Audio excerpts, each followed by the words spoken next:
Balance ton sport.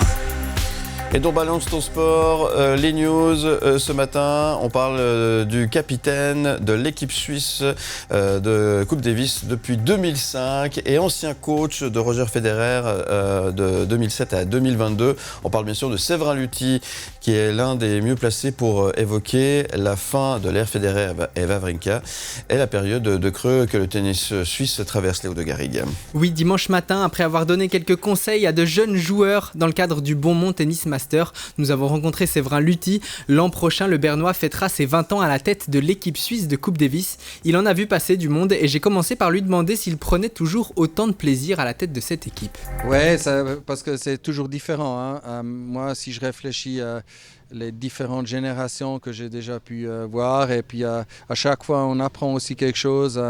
C'est des mecs sympas, c'est des mecs intéressants. Toujours intéressant, mais c'est clair, je ne vais pas le faire encore une fois à 19 ans. Mais non, c'est quand même un honneur de pouvoir être style l'entraîneur national, capitaine. C'est vraiment quelque chose que beaucoup de monde aimerait faire, alors c'est toujours un honneur pour moi. En novembre prochain, on fêtera les 10 ans du premier et unique titre de la Suisse en Coupe Davis. En 2014, Stan Wawrinka et Roger Federer nous avaient menés à la victoire. Depuis, le paysage du tennis helvétique a beaucoup changé. Comment Séverin Luthi perçoit cette évolution et ce petit creux dans l'élite du tennis suisse? Sa réponse. Moi, ce qui me plaît, c'est aujourd'hui quand on parle, par exemple, il y a 3 mecs de l'équipe de Coupe Davis qui sont en finale ou qui ont déjà gagné un challenger.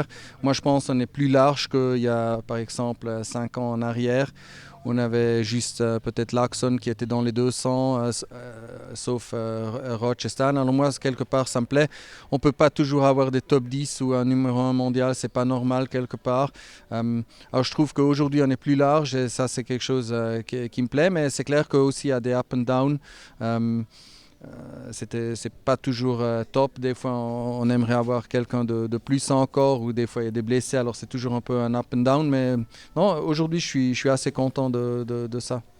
Aujourd'hui, le premier Suisse au classement ATP, c'est toujours Stan Wawrinka, 39 ans, 93e du classement. Derrière lui, Leandro Riedi et Dominique Stricker pointent respectivement au 137e et 152e rang. La relève, ce sont eux, mais le niveau est clairement plus bas qu'il y a 10 ans. Est-ce qu'on a une chance de voir un Suisse aller chatouiller les premières places mondiales à court, voire moyen terme? Je vous propose la vision de Séverin Luthi sur cette question. Les premières places mondiales, on ne sait jamais, je dirais, parce qu'il faut... Il doit avoir beaucoup de trucs qui s'alignent. On doit peut-être aussi avoir un peu de chance. C'est pas évident, mais moi je suis convaincu que, comme j'ai dit, qu'on est un peu plus large et que peut-être un ou deux de ceux-là peut aller plus loin encore. Ça je suis confiant, mais de savoir qu'il y a de nouveau un top 10 ou un vainqueur de Grand Chelem numéro 1 mondial, c'est vraiment pas ça qu'on peut compter dessus malheureusement, même si on fait tout juste. Je dis pas qu'on fait jamais tout juste, mais même si on fait tout juste, on peut pas garantir ça. Alors moi je pense en Suisse on a quand même beaucoup de chance. On a une belle histoire de tennis avec déjà Marc Rosset, Jacob Lazek. Ça a commencé là, et après aussi avec Hingis, Schneider. C'est incroyable l'histoire qu'on a, c'est un avantage. Je pense qu'on a une fédération quand même qui va assez bien.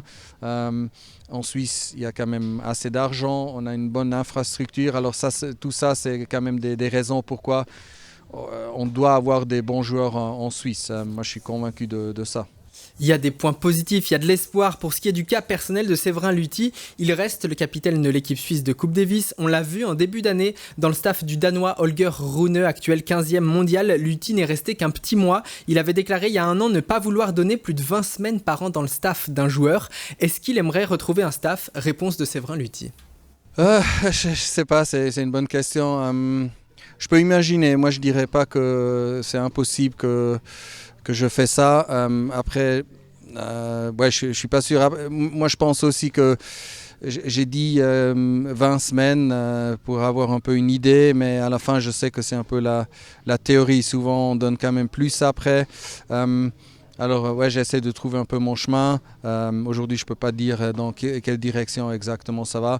Pour le moment, j'ai encore plein de choses intéressantes dans ma vie. Je suis toujours capitaine de Coupe Davis. Je travaille avec Flowbank comme ambassadeur. Il y a plusieurs trucs que je fais toujours. Alors je m'ennuie pas.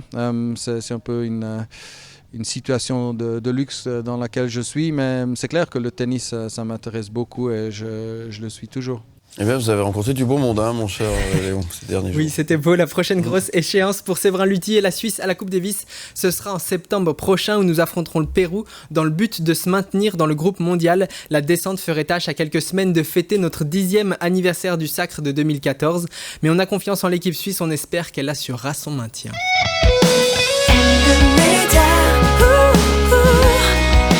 And the media.